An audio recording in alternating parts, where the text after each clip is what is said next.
Welcome to the channel, everybody. I'm BahamutDP, and today we're gonna have a little fun doing a budget build. I've been getting a lot of questions because I've been talking about it all the time, but the people ask me, how much does it cost to start doing crypto mining? Is it worth it? And how hard is it? So we're going to talk about that a little bit today, and I'm going to show you, in my opinion, the cheapest way to get going on some crypto mining. At the very end of the video, I will show you the parts list with all the prices that I paid, along with some recommendations if you wanted to go a little bit outside of the budget to have it ready for upgrades down the road. Let's say you get really excited, want to get into the crypto mining a little bit more. I'll have a small list of things you could buy now that'll make it really easy later on. Alright, let's go check it out. I'm going to show you the first thing. The first thing that I did is I got a basic desktop computer. I got this HP, I don't know what it is, but it's got an i3 in it, and it's got a lot of what we need to get started for cheap. This was about, I think it was $65 for a whole computer. It works, turns on, goes on the internet. I could do office stuff, whatever. It's a computer. I'm gonna bypass a little bit of this build because I feel like if everybody can get the first part done, you can get the rest of it done. So what you need to do is take that PC and strip it out. And I'm just going to show you the parts that you're going to need to get out of it right now. Working with the lighting, trying to do a couple different things on how to make these videos, so bear with me here. First things first, get everything unplugged and unscrewed and get this motherboard out. You can see all these little circles, and that is where you extract the screws. Get all the screws out, unplug all the plugs, and get this out of the computer. This is your main hub, this is your motherboard, and it's got your processor and cooler already installed, so you have no worries to do there. You will usually have the RAM installed also. Ours actually had damage. So next, you want the hard drive, the SATA cable, and like I mentioned, you're going to want to get the RAM. And if it's available, extract the power button out. You're going to need some way to power this on. Now this doesn't seem like a lot of stuff, but for $60, you get your full CPU, motherboard, cooler setup. You get a hard drive with Windows 10 on it already, your RAM, your power, and this is just part of the hard drive. If your case has a rear exhaust fan, go ahead and pull that out. I just had this one laying around, so we're going to use this one today. You do not have to do this, I just, it's a fan. Fans are great. The next thing you're going to need to purchase, a power supply.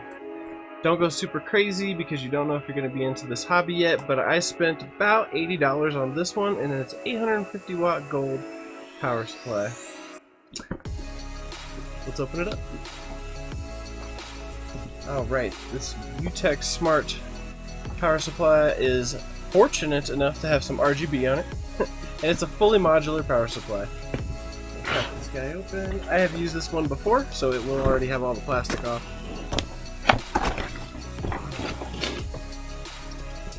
Right. Power supply.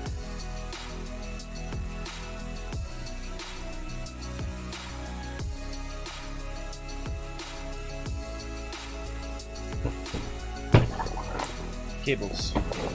So I've already pulled these cables out and got what we need for the project. I wish I wouldn't have zip tied them together. So for our basic project, we're going to need just 4 cables. We're going to need your main 24 pin. It's a 28 to 24 for this.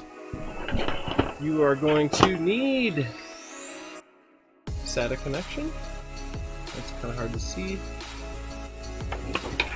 You will need your PCIe connection because this is what you're going to power your graphics card with. And of course, the CPU because we're going to have to power up this motherboard. That is it. 4 cables and the power plug and the supply and you're good. That's all you need out of this box. Everything else, put it to the side. What I decided to use for this project was an RX 580 8GB. I actually had it laying around. They're not the most efficient for mining, but if you're only using one card and you're doing this to find out if it's a hobby you want to get into, it is a fantastic card to get started with. This XFX version is a very nice card. It's been quite reliable for me, and we're going to put it in this rig today and show you what an RX 580 8GB can do. I recommend going at least 6GB because the DAG file that's needed to make these operate the mining system is getting larger, and it's really close to 6 already. So if you go with an 8GB, you're already ready for the future. Alright, let's get another quick little look at this RX 580. Very nice little card from AMD. Again, it's been quite nice. AMD cards seem to run a bit hotter and a little less efficient, in my opinion, at least with these older cards. But like I said, we're trying to figure out if this is a hobby you want to get into. So now that we have everything we need, now to put it together. It's super simple. So at the last minute, when I was doing some testing, I realized the RAM that we had was damaged. So I grabbed another stick. This is an 8GB Corsair stick. You do not need to get anything crazy like this. Buy the cheapest 8GB or 4GB stick you can get, pop it in there, good to go. Now we are going to makeshift put all this together. Yeah, no case, no rack. This will all be open and on a shelf. I suggest picking a shelf that has nothing on it. First thing is first, we are going to grab our RAM stick. We're gonna pop that guy back in. If you pulled this out of the computer and everything was fine, you won't even have to take these out. So this part is just because we had an issue already. Alright, so we're going to orientate this to go this way on the desk, so I want to kind of have it all where I need it to be. So grab your power supply. I think I'm going to orient it this way, because I just want to take up less desk space. And as you can see, we have our Molex plugs here for our proprietary cables. Let's just go one by one. I always start with the big guy, the main 24-pin connector. Just clip those in. Everything clips in just one way, so don't be scared. If it doesn't go right in, you probably don't have it in the right direction. Ooh, that's tight. Oh, nope, I got it. No click on that one. The CPU cable. Again, you just look on your list here, and there's one right here on the front that says CPU. Gonna get that in there. Clip. And run this over.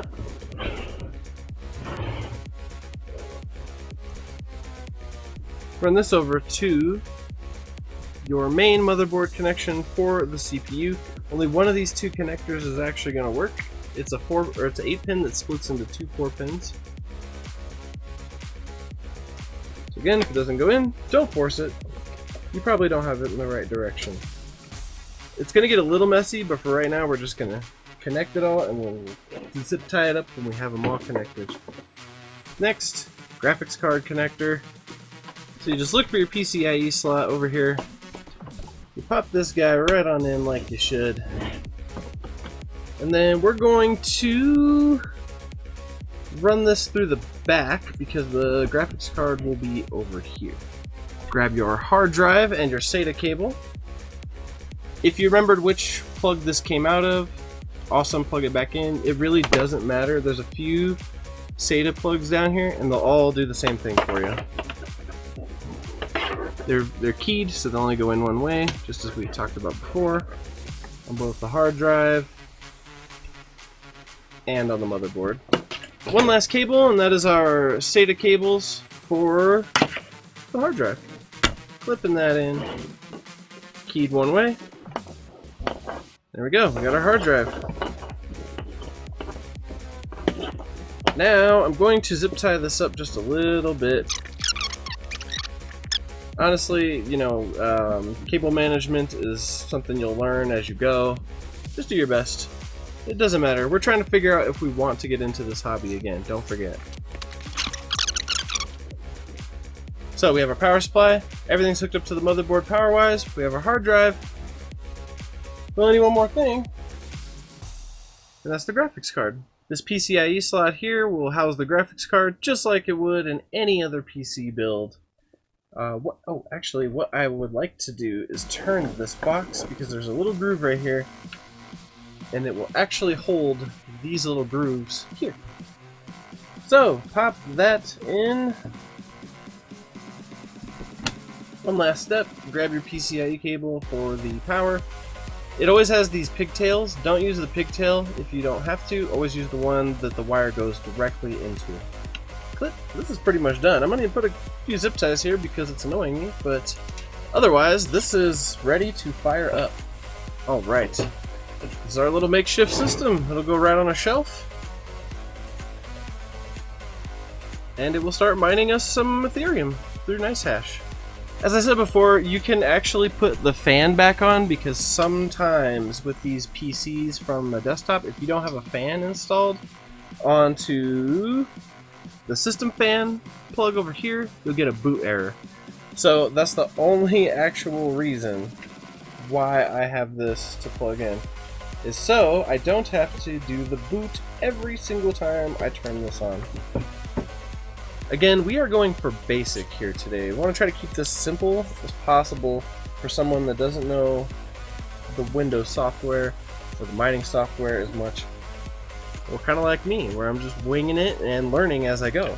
We got a fan. When we're all done, I'll probably end up setting it out here in front of the graphics card. Okay, let's shift stuff. We're going to move this over to the desk, find some power, and show you what I do to get started. And here we go. We have it on the desk finally. We found some power to plug into. And if you know how to use BIOS, you can plug into here and turn off the video here. I'm going to assume that we're beginners and we don't know that, so we're going to actually hook our output to the graphics card. If you can do the BIOS part, it's going to give you better performance. But it took me a while to figure out how to do it, and I'm not professional, so you're going to have to figure that one out for yourself. Don't recommend it, but we have Wi-Fi for today just for these testing purposes. Wi-Fi works, it's fine. Doesn't require a lot of internet to do mining, but it does require a nice steady stream of connection. And there's one thing that I always forget to do, and that's plug in the power button. I always forget.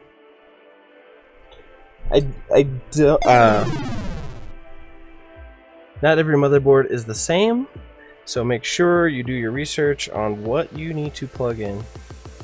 Alright, one thing I have to say once we get going here, you really have to do your own research. I can't teach you how to do NiceHash yet. I can't teach you how to do MSI Afterburner yet, but I do recommend reading into those programs, downloading them, using them, and familiarizing yourself with them. This is all going to be about you and how much research you do. I know I'm missing out on hash rates on a lot of my stuff because I can't quite dial in the LHRs properly. It's more stuff that I have to do and more stuff I have to research. So again, for this next section, it's just what I do to get everything started. You have to do your own research on how to download and how to use these programs. I just want to show you that it's actually pretty easy to use, and I'll show you what my results are and what the hash rates are as we get going. Another disclaimer for the next section, it's going to probably get a little loud because we're going to have some fans going over here, so bear with me. Alright, let's get it going. We're going to power on the power supply, and we are going to, fingers crossed, turn it on. Alright, now we just have to wait for a signal and we can proceed. Alright, that was awesome, quick. Even if I've built something 3 or 4 times and I take it apart, I'm always a little anxious on if it's going to go back together right. Feel the fans just the tiniest bit. This is no different than your regular computer at this point. It just doesn't have a case. It's sitting on our desk instead of in a case and, you know, hooked up permanently. I'd probably recommend just finding a shelf that's close to internet and somewhere close to a monitor so you can plug in whenever you need to. A lot of this is passive after it's set up. Once you get it set up and you get your overclocks in, you don't look at it. Well, you check in on it, but it's not something you have to have on every day, and it's not something you need the monitor to be on every day either. In fact, having the monitor off will help you with your power consumption. Alright, we're getting in. Again, I did not buy the fastest computer. It was $60, so it's not going to be a super awesome elite gaming PC. So bear with the load times and we'll get there. Did I mention you should read a lot? You really need to read a lot as far as how this software works and what you need to do with it and how the overclocks work. I can't give you a class, but I will show you where I have my settings and how I get it set up to run. Alright, we are in. We're going to give this just another minute to load up, get all of its programs ready. First, you're going to want to get MSI Afterburner. You really need it for the overclocks. It makes it nice and simple. Next, you're going to want to get NiceHash Miner. I personally like the regular NiceHash, not the quick NiceHash. It's just as easy to use. So first I load up my MSI Afterburner so we can make sure our overclocks are going before we even start mining. Oh my goodness, this is taking forever today for some reason. Alright, so after MSI Afterburner loads up, first thing I do is I go into the configuration and I figure out my fans. I always do auto fans, and I do a pretty steep sharp up from 40 to 70 degrees. Again, I can't really teach you how to overclock. This is just what I've come to find was really good for my cards, and you can save the profiles. So I have a couple of settings here, but I'm only going to use one. Alright, these AMD cards are a little power hungry, so I pulled the power back just a little bit. And again, I had to find these overclocks by a lot of testing, and I'm actually going to turn these down because I wasn't as happy as I wanted to be with my last testing. So I'm going to kick this down to 2150. I'll lose a little bit of hash rate, but if it stays more stable, that's what's worth it. Alright, next, you're going to want to open your NiceHash Miner.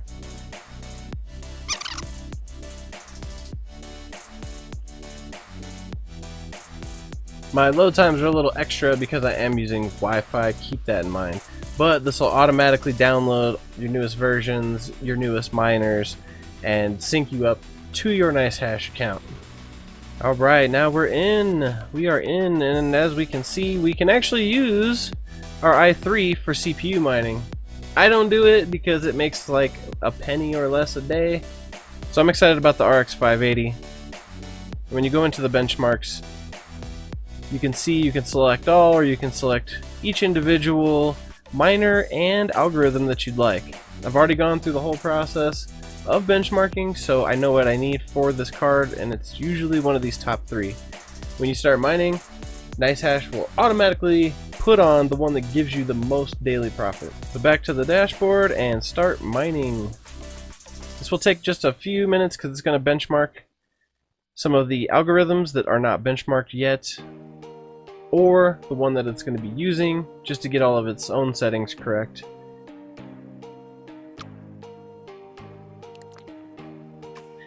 I say while that's benchmarking, you go ahead and take the dog out, grab a drink, get a snack, maybe even have a lunch. Sometimes it takes a little while, and mine's going to take a little extra because we're on Wi-Fi. So I'll see you when we start mining. Alright, and that actually didn't take very long at all. We're mining. So you'll see in the center there we have the hash rate. Normally it will have the accepted, rejected shares, and they'll have your power consumption. We have about 138 watts. That's not exactly accurate, but I feel it's always pretty close to what I have on the wall. Oh, we can hear the fans kicking up. It's getting hotter. And we're increasing on our hash rate as well. We're at 2832. Not bad, not bad. And again, I could push this card to get more hash rate, but I don't want to crash it. I don't want to use 160 watts of power either. So on your NiceHash here, you will see we have the 28.3 for our hash rate. We have a temp of 66 and our fan speed and our profit for the day. Not bad. $1.21 a day off of this one card. Not a huge amount of profit, but at this point we really don't have to do anything except for make sure it stays running. So now we have our little budget crypto mining machine. It's awesome. It's over here pumping out all kinds of heat and I am sweating already. You're going to want to put a fan on it. Any kind of desktop fan, or by the window with a fan blowing through or out. Like anything you could do to keep the heat down will help a lot. And it'll help the GPU get you a little bit more hash rate as well. Okay, now we're going to talk about a couple of things you can buy right now with this build if you want to get ready for the next step. Because the next step is just adding more cards, right? More cards, more income, more profit. Let's go. So the first thing you're going to want to buy is a USB PCIe splitter. I make sure when I buy these it says mining in the description, because I have bought some that did not work properly. And you see we have the small PCIe slot here. So you'll plug that into the PCIe ×1, and it will give you the ability to USB out to something to connect your graphics card to. So what do you connect your graphics card to? A PCIe riser. This basically takes the PCIe connection off the motherboard and puts it remotely so you can install another graphics card. Now, these kits come with a lot of stuff. I'll have prices as I go, and I'll have a big price sheet at the end. But you'll get a kit of these. You'll get 3, 6, 10, however many you want to buy, right? You'll get the riser. You'll get a power plug, which in a different video we don't really use these, but they do function. And you'll get the USB, and you'll also get this with each one, and it will be its own PCIe to USB. But unless you have enough PCIe slots, you're gonna need a splitter. And for our really cheap motherboard, you're gonna need a splitter. Lastly, you're gonna need a rack. You're gonna need something to hold all of this. So just pick up a cheap rack. They're super cheap right now, and they're really easy to put together. I think at the time of making this video they were like $38 for a 6 GPU rack. You'll also need to get a set of PCIe splitters. What you should be doing is powering your PCIe riser and your graphics card with the one connection. And with that, all you have to do from here is buy more graphics cards. Now with a power supply like this, you could probably run 2 or 3 graphics cards, so you will need a couple of splitters, but you gotta be so careful with your power delivery. I personally had some almost fire situations happen because I didn't calculate properly, and I didn't realize how much power some of these cards can actually draw. With all of that said, we are now crypto mining. You're getting some Bitcoin coming to your wallet. You can cash this out whenever you like. I pretty much wait once a month for mine and put it into my wallet. So here's a list of everything I put in.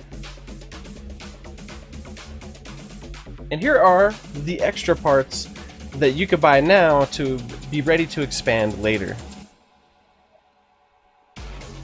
When it came down to it, I used a used power supply that I already had laying around, but I did find a link for it. There's also another power supply I highly recommend for this project. It's the Asus Tough 650 watt. I love it because it's got 2 PCIe outs that you could split off from there.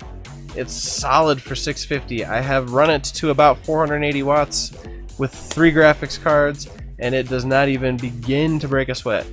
And the best part is they come in at about 60 bucks. So you can save some money right there.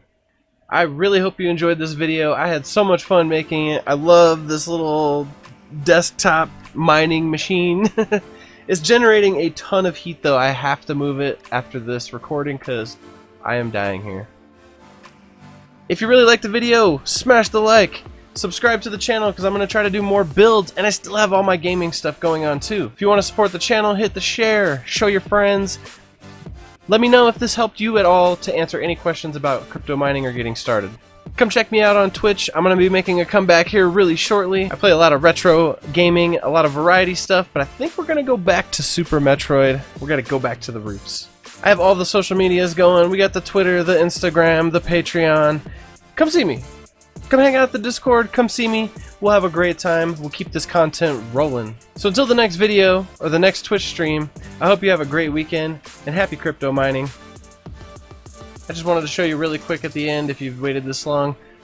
This little guy is awesome. It's pumping, and I'm going to show you right here what we're getting on an average. This is about a 3-day average. This is what we got. This is what you could get to. And I know you could do better if you read and you work those fine tunes on those overclocks.